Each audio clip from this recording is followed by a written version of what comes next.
cheap seats. There's always that fine line between kids who play because they love something and they'll never chase it as a profession. And then you got elitism. Elitism has to be honest, direct. You still got to coach to the way that they learn the best, so you get the best out of them.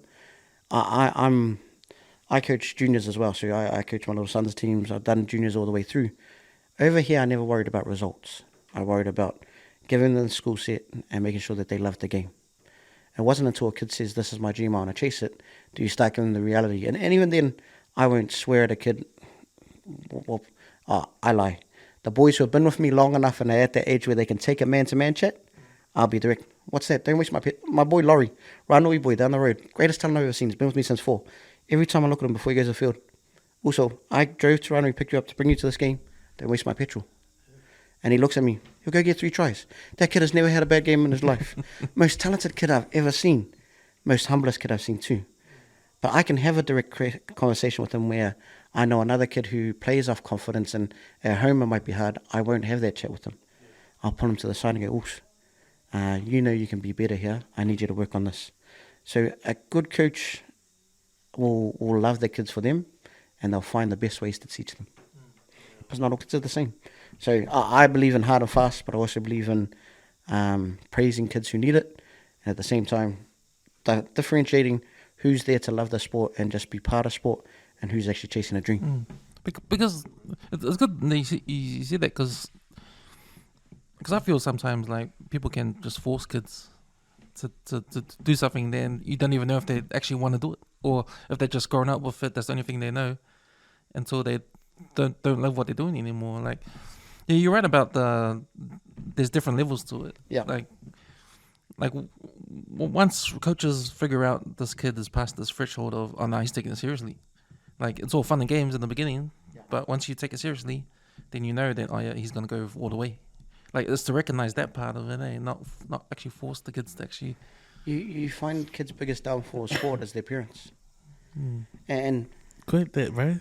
Yeah. That's 100, man. Because they're just doing the force from the start, all the way. It's almost... You're living your glory through your kids. That's right. That's the first one. And the second one is that the kids don't react. That, you know, like, if you see someone every day, right? Because that's your parents. They're your parents. Do this, do that, do that.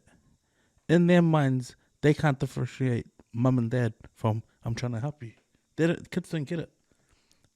It's not until they see it or hear it from their coach, someone that's been given that position. Okay. And then you can say, I just told you that. But the kids, they don't know how to do that. In their minds, it's like, nah, he's my coach. And it's a lot of kids, like parents themselves don't realize that they're doing it. It's also, so there's those parents who are too hard on their kids. And I coach my son, which is probably the hardest coaching job we've ever done. Because I have that balance of being dad and having the expectation. Like, I told Letty we had to change our time because he had Maori rep trials today. He rocks up. I go sit at the top of the stands because obviously people know who I am in coaching. So I purposely hide so that he can go be PJ Pocklington instead of the son of Zane.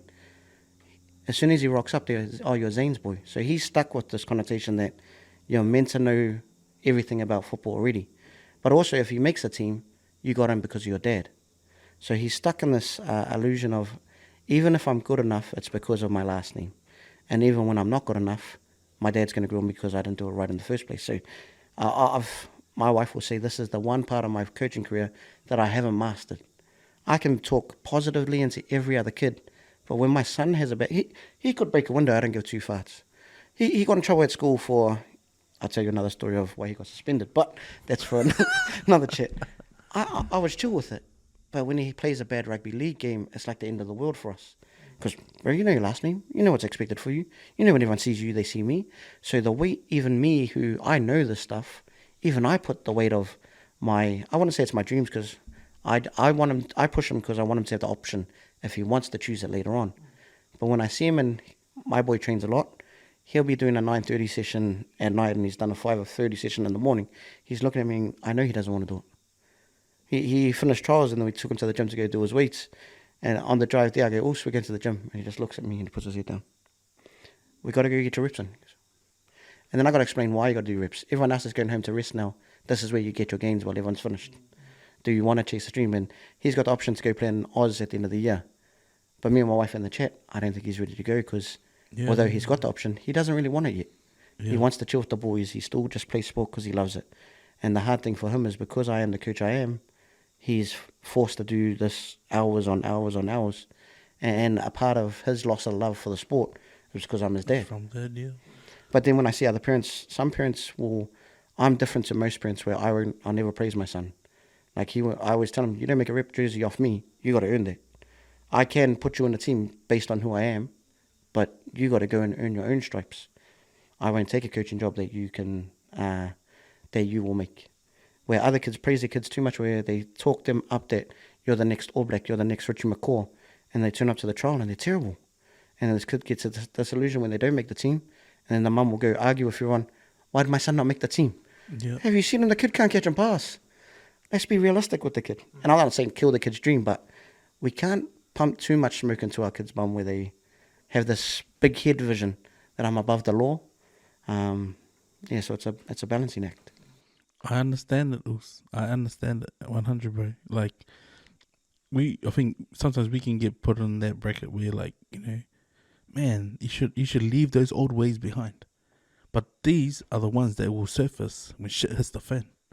Amen to that? Because what you're doing also, it's like, I feel like when you're saying that stuff, it's like, yeah, because sometimes when it falls over, you're building him for that fall.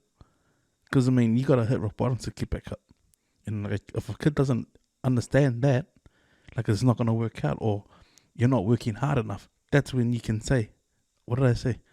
That's exactly what I've been trying to drill into you, right?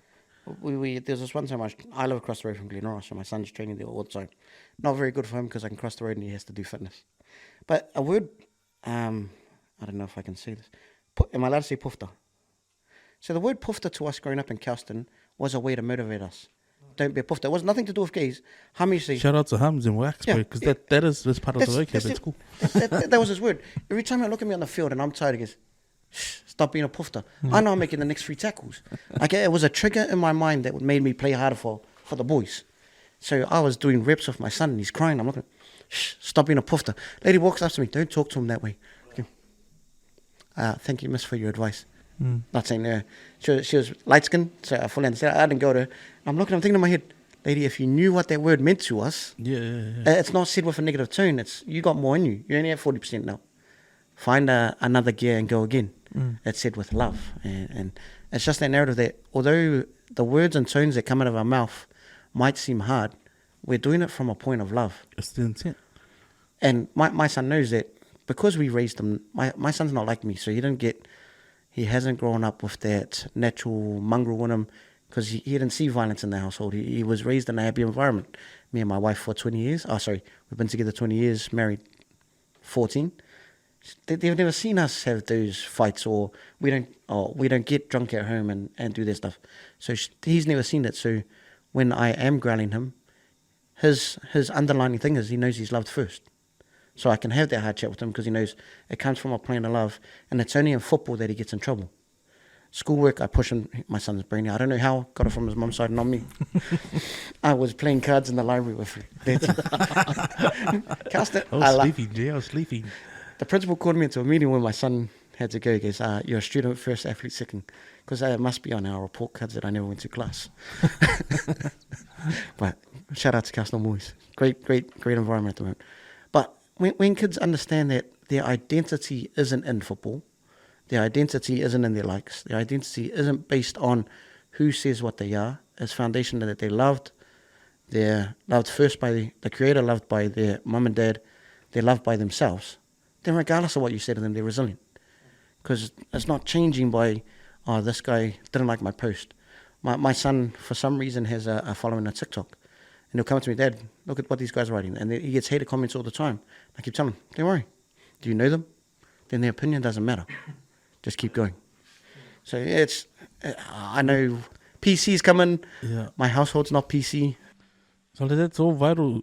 Pure spit you're talking, man. Because I can tell you now, my daughter, she's like that. This is the one you hit me up with. Oh, she's playing for Leafs in that. Like I said, she's like TikTok famous. But my girlfriend, clean the toilet. That's because it's preparing for their fall from grace if it happens. That's what it is. That's the reality, eh? That's the big thing. My son gets a lot of praise, but when you get back in the house, go do the rubbish, go do the dishes. They might praise you out there, but here you're my son, and you teach everyone else below you the standards. Messy room, his mum will come in, yell at him, clean your room. Like that's kind of the foundation of who we are.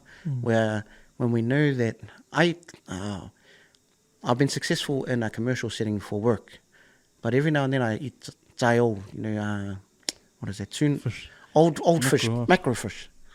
Because you eat too many corporate lunches, you forget who you are and where you came from. And you get this sense of, I'm better than what I was. No. I'm still that hood kid that had nothing growing up. Like, we were living in a car underneath a bridge. Like, that's how bad our life was. I'm still that kid. Yeah. I've been more successful now, but I'm grounded in, I know where I started, be grateful for where I am now. Don't take that stuff for granted. And yeah, so every now and then, my son will go, what's this? Can we have property? I love it. Humble.